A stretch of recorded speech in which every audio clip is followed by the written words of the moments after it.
Hello guys, welcome to Tech Tricks tutorial. In today's video, I will show you how to change video background in Capcut with green screen. Without further ado, let's get started. Now first, add your video background.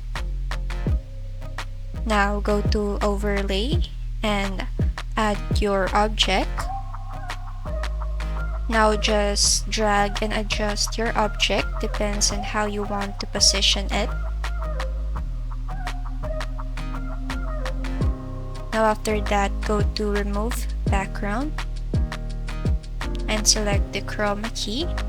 Now drag that to color green and just adjust the intensity.